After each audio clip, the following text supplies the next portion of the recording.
রাধে রাধে, নমস্কার। আমি আপনাদের life coach astrologer Shri Rudranath. আজকে যে বিষয় নিয়ে আপনাদের সকলের সামনে আসা, দেবগুরু বৃহস্পতি বক্রী অবস্থায় মেষ রাশির জাতক জাতিকার জীবনে কি পরিবর্তন নিয়ে আসতে চলেছে, কি সুপ্রভাব নিয়ে আসতে চলেছে, দেবগুরু বৃহস্পতি ব্লেসিংয়ে কি কি জীবনে উন্নতি হতে চলেছে, সেই নিয়ে আজকের আলোচনা।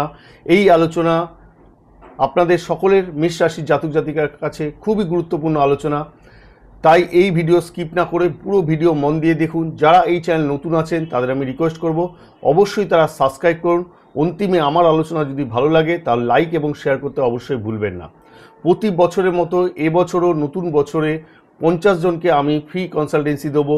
যারা লাইক করবেন, সাবস্ক্রাইব করবেন এবং কমেন্ট করবেন, সেই কমেন্টের পিনশট নিচে দেওয়া নাম্বারে হোয়াটসঅ্যাপ করে আমাকে জানাবেন আপনার জন্ম তারিখ, সময় এবং স্থান কোথায়। সেই অনুযায়ী আমি 50 জনকে ফ্রি কনসালটেন্সি দেব। যাই হোক, মেষ রাশির জায়গা থেকে এই যে সময়টা, অর্থাৎ 11ই নভেম্বর থেকে স্টার্ট হয়েছে, 11ই মার্চ 2026 সাল, টানা 120 দিন, 12 বছর পর দেবগুরু বৃহস্পতি উচ্চ রাশি কর্কট রাশি চন্দ্রমার ঘরে উচ্চ অবস্থায় বক্রী হয়েছেন। যখন শুভ গ্রহ উচ্চ অবস্থায় বক্রী হয় তার সুপ্রভাব কিন্তু প্রত্যেকটা রাশির জাতক জাতিকারা পেয়ে থাকেন। ঠিক সেরকমই মেষ রাশির জাতক জাতিকারাও এই সুফল কিন্তু পাবেন। অর্থাৎ আমরা প্রত্যেকেই জানি আমাদের যে 9টা প্ল্যানেট হয়ে থাকে তার মধ্যে দেবগুরু বৃহস্পতি সব থেকে শুভ প্ল্যানেট বলা হয়ে থাকে। আমরা যখন বিপদে পড়ি তখন আমরা ঈশ্বরের নাম করি। জ্যোতিষের ভাষায় দেবগুরু বৃহস্পতি স্বয়ং নারায়ণ, স্বয়ং বিষ্ণু। অর্থাৎ এই সময়টা দেবগুরু বৃহস্পতি যখন বক্রী হয়েছেন, উচ্চ রাশির ঘরে অবস্থান করছেন, এই সময় কিন্তু এই ব্লেসিং দেবগুরু বৃহস্পতি বিষ্ণুর ব্লেসিং কিন্তু আমরা সবাই পাবো। অর্থাৎ মেষ রাশির জাতক জাতিকার জীবনে একটা আমূল পরিবর্তন আসতে চলেছে। শুরুতেই একটু বক্রী ব্যাপারটা একটু ভালো করে আপনাদের সংক্ষিপ্ত ধারণা দিয়ে রাখি।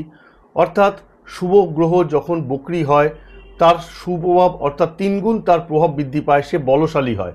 এই বক্রী কথার অর্থ হলো, আমরা প্রত্যেকেই জানি সূর্যের চারপাশে প্রত্যেকটা গ্রহ প্রদক্ষিণ করতে থাকে। তার নিজস্ব কক্ষপথে অরবিটে যখন প্রদক্ষিণ করে তার একটা গতি থাকে।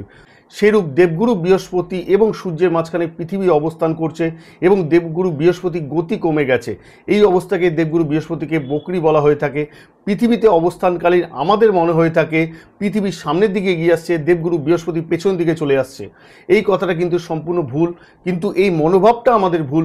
কিন্তু দেবগুরু বৃহস্পতি বক্রী অবস্থায় তার প্রভাব, অর্থাৎ যে হাউসে তিনি বসে থাকবেন সেই হাউসে 3 গুণ তার প্রভাব বিস্তার করবেন, বলশালী হচ্ছেন। এবং যে হাউসে তার দৃষ্টি থাকবে, অর্থাৎ আমরা প্রত্যেকেই জানি দেবগুরু বৃহস্পতি সুদৃষ্টি হয়ে থাকে, পঞ্চম, সপ্তম এবং নবম দৃষ্টি যে হাউসে পড়বে, যে ভাবে পড়বে সেই ভাবকে তার 3 গুণ প্রভাবিত করবে। এবং যখন শুভ প্ল্যানেট যখন শুভভাবে বক্রী অবস্থায় থাকে, উচ্চ অবস্থা বক্রী থাকে, তার প্রভাব যখন 3 গুণ বৃদ্ধি পায়, সুপ্রভাবও যেমন দেয়, খারাপ প্রভাবও কিন্তু 3 গুণ বৃদ্ধি পায়। এটা ডিপেন্ড করছে আপনাদের জন্মছকে দেবগুরু বৃহস্পতির অবস্থান কোন পর্যায়ে রয়েছে। যদি শুভ জায়গায় শুভভাবে অবস্থান করে তাহলে তার সুপ্রভাব পাবেন, যদি খারাপ থাকে তাহলে একটু খারাপ প্রভাব কিন্তু লক্ষ্য করা যাবে। আজকের এই আলোচনা চন্দ্র এবং রাশি এবং লগ্ন রাশি হিসেবে গণনা, অর্থাৎ মেষ রাশি 1 নম্বর রাশি বলা হয়ে থাকে। মেষ রাশি রাশিয়াধিপতি লর্ড মঙ্গল। মেষ রাশি অগ্নিতত্ত্বের রাশি অর্থাৎ ফায়ার এলিমেন্ট। 1 নম্বর থেকে যদি লগ্ন ধরা হয় তাহলে চতুর্থভাবে সুখের স্থানে দেবগুরু বৃহস্পতি অবস্থান করছে কর্কট রাশির চন্দ্রমার ঘরে উচ্চ অবস্থায় এবং বক্রী অবস্থায়। 11ই নভেম্বর থেকে 11ই মার্চ 2026 সালে এই টানা সময় দেবগুরু বৃহস্পতি বক্রী অবস্থায় থাকবেন। এই বক্রী অবস্থায় দেবগুরু বৃহস্পতি চতুর্থ ভাব অর্থাৎ সুখের স্থানে অবস্থান করছেন। দেবগুরু বৃহস্পতি সমৃদ্ধির কারক গ্রহ, সুখের স্থানে অবস্থান করছে। বন্ধু সুখ, মাতা স্থান চতুর্থ হাউসকে বলা হয়ে থাকে, প্রপার্টি স্থান বলা হয়ে থাকে, অ্যাসেটের স্থান বলা হয়ে থাকে, লাক্সারি স্থান বলা হয়ে থাকে এবং নিজের ভাবের স্থান বলা হয়ে থাকে, জন্মস্থান বলা হয়ে থাকে। তাহলে দেবগুরু বৃহস্পতি রাজযোগ তৈরি করেছে চতুর্থভাবে কেন্দ্রভাবে অবস্থান করে। অর্থাৎ এই চতুর্থভাবে যখন দেবগুরু বৃহস্পতি অবস্থান করছেন সেইখানে দেবগুরু বৃহস্পতি তার প্রভাব বলশালী হয়ে 3 গুণ প্রভাব বৃদ্ধি করবে। অর্থাৎ এই সময় কিন্তু সুখ আপনার আসবে। যারা মনে করছেন দীর্ঘদিন ধরে প্রপার্টি করবেন, যারা মনে করছেন ফ্ল্যাট কিনবেন, বাড়ি কিনবেন, অথবা নতুন ল্যান্ড পারচেস করবেন, এই সময় কিন্তু মাই ডিয়ার ফ্রেন্ড 100 নয় 200% 3 ডিসেম্বরের আগে পর্যন্ত আপনারা ল্যান্ড কিনতে সক্ষম হবেন, বা ফ্ল্যাট কিনবেন, বা জমি কিনবেন, জায়গা কিনবেন, আপনার অ্যাসেট কিন্তু বৃদ্ধি পাবে। অর্থাৎ এই সময় কিন্তু যারা অতীতে ভাবছিলেন গাড়ি কিনবেন, কিনতে সক্ষম হননি, এই সময় কিন্তু গাড়ি কিনতেও সক্ষম হবেন। এই সময় লোন করেও হলো আপনি বাড়ি রিনোভেট করাবেন, বা ল্যান্ড পারচেস করবেন, বা বাড়ি তৈরি করবেন। এছাড়াও এই স্থান থেকে সুখের স্থান বলা হয়ে থাকে, অর্থাৎ দেবগুরু বৃহস্পতি সুখ বৃদ্ধি করাবে, মায়ের শরীর ঠিকঠাক হবে, এই সময় মায়ের থেকে আশীর্বাদ আপনি পাবেন, মায়ের থেকে প্রাপ্তি যোগ আপনার ঘটবে। এই স্থান থেকে লক্ষ্য করা যায় বন্ধুস্থান, অর্থাৎ মাই ডিয়ার ফ্রেন্ড একটা জিনিস 3 ডিসেম্বর পর্যন্ত আপনার লিখে নিয়ে 80% এই ঘটনা ঘটবেই।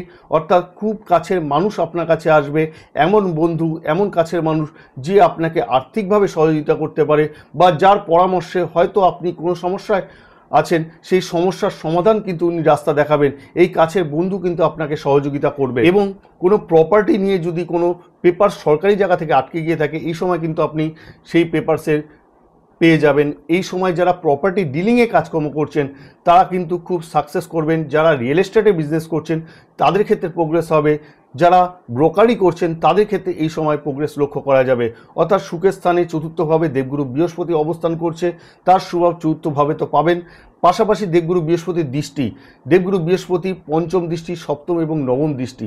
তাহলে দেবগুরু বৃহস্পতির দৃষ্টি যখন অষ্টমভাবে থাকবে, অষ্টম ভাব আমরা প্রত্যেকেই জানি খুব একটা জ্যোতিষশাস্ত্রে ভালো ভাব বলা হয়ে থাকে না, অষ্টম ভাব বাধার ভাব বলা হয়ে থাকে, দুর্ঘটনার স্থান, ষড়যন্ত্রের স্থান বলা হয়ে থাকে। দেবগুরু বৃহস্পতি হানিকারক গ্রহ বলা হয়ে থাকে। অর্থাৎ অতীতে যে অবস্ট্রাকেলগুলো ছিল এই সময় কিন্তু কাটিয়ে উঠতে আপনারা সক্ষম হবেন। যে সমস্যার যে সমাধান আপনি খুঁজে পাচ্ছেন না, এই সময় কিন্তু সমস্যার সমাধান আপনি খুঁজে পাবেন। দেবগুরু বৃহস্পতি যদি আপনার এগেনস্টে ষড়যন্ত্র হয়ে গিয়ে থাকে, লিগ্যাল কোনো সমস্যা আপনার জীবনে হয়ে গিয়ে থাকে, দেবগুরু বৃহস্পতি সেখানেও ব্যালেন্স করাবে। অর্থাৎ এই সময় কিন্তু যে কোনো রায় যদি আপনার হয় আপনার ফেভারে আসবে। যদি কোনো শত্রু আপনার তৈরি হয়ে গিয়ে থাকে এই সময় কিন্তু শত্রু থেকেও আপনি মুক্তি পাবেন। কিন্তু এক্ষেত্রে একটা নেগেটিভ জিনিস বলে রাখি, দেবগুরু বৃহস্পতি যখন সুখের স্থানে বসে থাকবে, অষ্টমে যখন দৃষ্টি প্রদান করবে, এই সময় কিন্তু আপনি একটু কথাবার্তা যে বলবেন বাক সংযমী হতে পারবে না। অর্থাৎ কথার মধ্যে আপনার আর্গুমেন্ট দেখা দেবে, ছোটোখাটো ব্যাপারে আপনি কিন্তু তাদের সাথে ঝগড়া অশান্তি করে ফেলবেন। এটা কিন্তু আপনাকে নিজেকে রোধ করতে হবে। দেবগুরু বৃহস্পতি চর্বির কারক বলা হয়ে থাকে, অর্থাৎ বৃদ্ধি কারক গ্রহ দেবগুরু বৃহস্পতিকে বলা হয়ে থাকে। আপনার এই সময় কিন্তু খাওয়া দাওয়া সংযমী হতে হবে, ফুড হ্যাবিট ঠিকঠাক রাখতে হবে। যারা ডায়াবেটিক পেশেন্ট আছেন বা সুগার পেশেন্ট আছেন তাদের ক্ষেত্রে বিশেষভাবে শরীরের প্রতি যত্ন নিতে হবে, মেডিসিন ইনটেক করতে হবে। এই সময় চর্বি যখন বৃদ্ধি পায় অর্থাৎ লিভার ফাংশনিং ড্যামেজ হতে পারে, এই সময় স্টোমাক রিলেটেড ছোটোখাটো ইস্যু আসতে পারে। তাই বাইরের খাবার, জাঙ্ক ফুড, অয়েল ফুড এটা বুঝে আপনাকে ইনটেক করতে হবে। এই অষ্টমভাবে দেবগুরু বৃহস্পতি থেকে আপনাকে নলেজ বৃদ্ধি করাবে, গুপ্ত জ্ঞান বৃদ্ধি করাবে। যারা অকাল সায়েন্স নিয়ে পড়াশোনা করছেন তাদের জ্ঞান বৃদ্ধি পাবে। অতীতের যে প্রশ্নগুলো আপনি পাননি এই সময় কিন্তু সেই প্রশ্নের সঠিক আনসার আপনি পেয়ে যাবেন। যারা অ্যাস্ট্রোলজি নিয়ে পড়াশোনা করছেন তাদের ভালো হবে, যারা রিসার্চ নিয়ে পড়াশোনা করছেন তাদের রিসার্চ করতে সুবিধা হবে। সুখের স্থানে থেকে দেবগুরু বৃহস্পতি কেরিয়ার স্থানে দৃষ্টি প্রদান, অর্থাৎ দশমভাবে যখন দৃষ্টি প্রদান করবে কেরিয়ার সাফল্য আসবে, নতুন কিছু শেখা, নতুন কিছু বোঝার সুযোগ পাবেন। যারা এতদিন ধরে ইন্টারভিউ দিচ্ছিলেন, চাকরির জন্য অপেক্ষা করছিলেন, এবার কিন্তু 70 থেকে 80% চাকরি হওয়ার পসিবিলিটি লক্ষ্য করা যাচ্ছে। এছাড়াও যারা চাকরি করছেন অলরেডি তাদের ক্ষেত্রে প্রমোশন লক্ষ্য করা যাবে।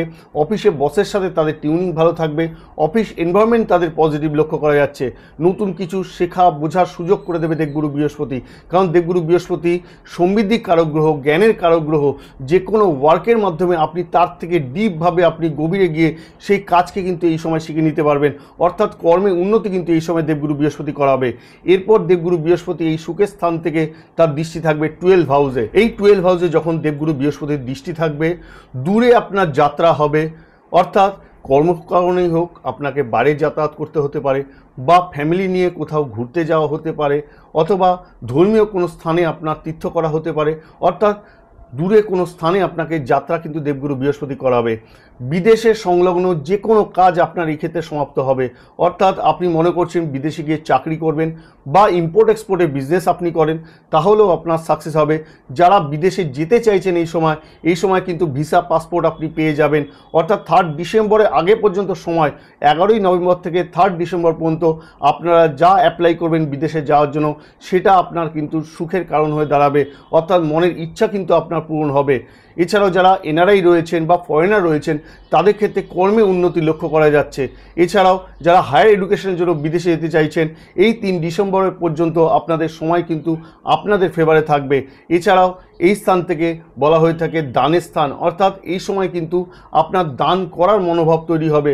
অর্থাৎ আপনার মনে হবে আপনার সামর্থ্য এবং ইচ্ছা মতো আপনি দান করুন, এই মনোভাব আপনার মধ্যে তৈরি হবে। এই সময় স্পিরিচুয়ালিটি বৃদ্ধি পাবে। এই স্থান থেকে বলা হয়ে থাকে নিবেশের স্থান, অর্থাৎ এই সময় 3 ডিসেম্বর পর্যন্ত আপনারা যেখানে টাকা ইনভেস্টমেন্ট করবেন সেখান থেকে ভবিষ্যতে কিন্তু একটা ভালো রিটার্ন আশা করা যায়। এরপর দেবগুরু বৃহস্পতি 3 ডিসেম্বর থেকে 11ই মার্চ 2026 সাল পর্যন্ত দেবগুরু বৃহস্পতি বক্রী অবস্থায় এক ঘর পেছনে চলে আসবে, অর্থাৎ 3rd হাউসে চলে আসবে।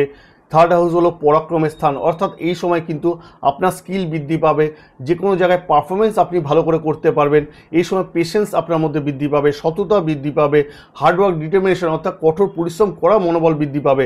এই পরাক্রমের ভাব থেকে যখন দেবগুরু বৃহস্পতির দৃষ্টি সপ্তমভাবে থাকবে, এই সপ্তমভাবে যখন দেবগুরু বৃহস্পতির দৃষ্টি থাকবে, অর্থাৎ সপ্তম ভাব বিবাহকে বোঝানো হয়ে থাকে। অর্থাৎ যারা বিবাহ উপযুক্ত বয়স হয়েছে তারা কিন্তু সঙ্গী বা সাথী এ সময় খুঁজে পাবেন।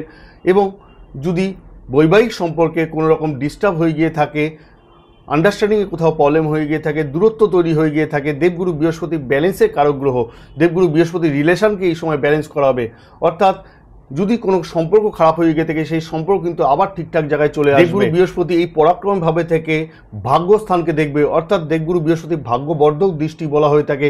দেবগুরু বৃহস্পতি নিজেই ভাগ্যের কারক গ্রহ, ভাগ্যের স্থানকে দেখবে। অর্থাৎ 3 ডিসেম্বর থেকে 11ই মার্চ 2026 সাল, এই যে টানা সময়টা ভাগ্যের একটা আমূল পরিবর্তন লক্ষ্য করতে পারবেন। এই সময় মাঙ্গলিক কাজ, মাঙ্গলিক শুভ অনুষ্ঠান, যে কোনো কিছু শুভ কাজ আপনি সম্পূর্ণ করতে পারবেন। দেবগুরু বৃহস্পতি ভাগ্যের কারক গ্রহ। দেবগুরু বৃহস্পতি 3rd হাউসে থেকে যখন ভাগ্যভাবকে অর্থাৎ নবম ভাবকে দেখবে, তখন ভাগ্যবর্ধক দৃষ্টি যখন পড়বে, ভাগ্যের একটা আমূল পরিবর্তন লক্ষ্য করা যাবে। এই সময় মাঙ্গলিক কাজ, শুভ অনুষ্ঠান, শুভ কার্য আপনি সম্পূর্ণ করতে পারবেন। অর্থাৎ অন্নপ্রাশন থেকে শুরু করে যে কোনো ভালো শুভ কাজ আপনি এই সময় করতে পারেন। গৃহপ্রবেশ আপনি এই সময় করতে পারেন। এই সময় যদি মনে করে থাকেন বিয়ে করবেন, তাহলে এই সময়টা 3rd ডিসেম্বর থেকে 11ই মার্চ 2026 সাল, এই সময়টা খুব ভালো আইডিয়াল সময়। দেবগুরু বৃহস্পতির 100% পজিটিভ সাপোর্ট আপনারা পেতে চলেছেন। এছাড়াও ধর্মের প্রতি আপনার আকর্ষণ বাড়বে, অর্থাৎ ঈশ্বরের প্রতি নিষ্ঠা, বিশ্বাস আপনার বৃদ্ধি পাবে। এই সময় স্পিরিচুয়াল ট্রাভেল আপনার বেড়ে যাবে, বিভিন্ন ধর্মের স্থানে আপনার যাতায়াত বাড়বে। এই সময় যে কোনো ইনভেস্টমেন্ট করতে আপনি সক্ষম হবেন। যদি বিজনেসে ইনভেস্টমেন্ট করেন সেখান থেকেও কিন্তু একটা ভালো রিটার্ন আশা করা যায়। দেবগুরু বৃহস্পতি এই পরাক্রমের ভাবে থেকে তার দৃষ্টি প্রদান হবে লাভ স্থানে, অর্থাৎ এই সময় কিন্তু যারা ট্রেডিং প্রফেশনের সাথে যুক্ত আছেন তাদের ক্ষেত্রে বিশেষভাবে উন্নতি লক্ষ্য করা যাচ্ছে। যারা ইউটিউব ক্রিয়েটার রয়েছেন, যারা ইউটিউবকে প্রমোট করছেন, নিজেকে প্রমোট করছেন, তাদের ক্ষেত্রে বিশেষভাবে সাফল্য আসবে। রাজনৈতিক যারা নেতা রয়েছেন তাদের জীবনে কিন্তু একটা আমূল পরিবর্তন আসতে চলেছে, তারা কিন্তু সুনাম অর্জন করতে পারবেন। অর্থাৎ দেবগুরু বৃহস্পতি সমৃদ্ধি কারক গ্রহ। এই সময় মান সম্মান খ্যাতি কিন্তু আপনি লাভ করতে পারবেন। অর্থাৎ ওভারঅল যদি দেখা যায় 11ই নভেম্বর থেকে 2026 সাল 11ই মার্চ পর্যন্ত এই যে টানা সময় 120টা দিন সময় পুরোপুরি দেবগুরু বৃহস্পতির আশীর্বাদ ব্লেসিং কিন্তু আপনারা পাবেন। কিন্তু বারে বারে একটা জিনিস বলছি, আপনাদের জন্মছক দেখতে হবে, সেখানে বিচার করে দেবগুরু বৃহস্পতির অবস্থান লক্ষ্য করতে হবে। কারণ আপনারা প্রত্যেকে জানেন শনি 7.5 চরণ চলছে। এই সময়টা ডার্ক পিরিয়ড বলা হয়ে থাকে, অন্ধকার সময় বলা হয়ে থাকে। যদি শনিদেবের অবস্থান সঠিক না থাকে তাহলে জীবন কিন্তু বিপর্যয় ঘটতে পারে। তথাপি দেবগুরু বৃহস্পতি ব্লেসিং অর্থাৎ যখন ট্রানজিট যখন হয় তখন তার একটা সুপ্রভাব কিন্তু আমরা লক্ষ্য করে থাকি, অর্থাৎ সুপ্রভাব কিন্তু আমরা পেয়ে যাব। তাই অবশ্যই আপনারা এক্সপার্টের রায় নিয়ে সঠিক জীবনের সঠিক পথ। এছাড়াও আবার আমি উল্লেখ করছি, শুরুতেই আমি বলেছি প্রথম 50 জনকে আমি ফ্রিতে কনসালটেন্সি দেবো। যারা সাবস্ক্রাইব করবেন, লাইক করবেন এবং শেয়ার করবেন এবং কমেন্ট করে সেই কমেন্টের প্রিন্টশট নিচে দেওয়া হোয়াটসঅ্যাপ নাম্বারে আমাকে জানাবেন। আপনার জন্ম তারিখ সময় কি আছে সেই অনুযায়ী আপনাদের আমি ফ্রি প্রেডিকশন দেবো। এরপর যেটা চলে আসবো সেটা হলো রেমেডি নিয়ে। দেবগুরু বৃহস্পতি, আমি আগেই বলেছি, স্বয়ং নারায়ণ, স্বয়ং বিষ্ণু। অবশ্যই বৃহস্পতিবার করে আপনাকে বিষ্ণুর মন্দিরে যদি গিয়ে পুজো দিতে পারেন তাহলে জীবনের সুখ প্রাপ্তি ঘটবে, আরও ভালো দেবগুরু বৃহস্পতির ব্লেসিং আশীর্বাদ আপনারা পেয়ে যাবেন। এছাড়াও শনির সাড়ে সাথী চলছে, নিত্য হনুমান চল্লিশা যদি জপ করতে পারেন তাহলে বিশেষভাবে সুফল পাবেন, অর্থাৎ শনিদেবের যে প্রকোপ থেকে আপনারা মুক্তি পেতে পারেন।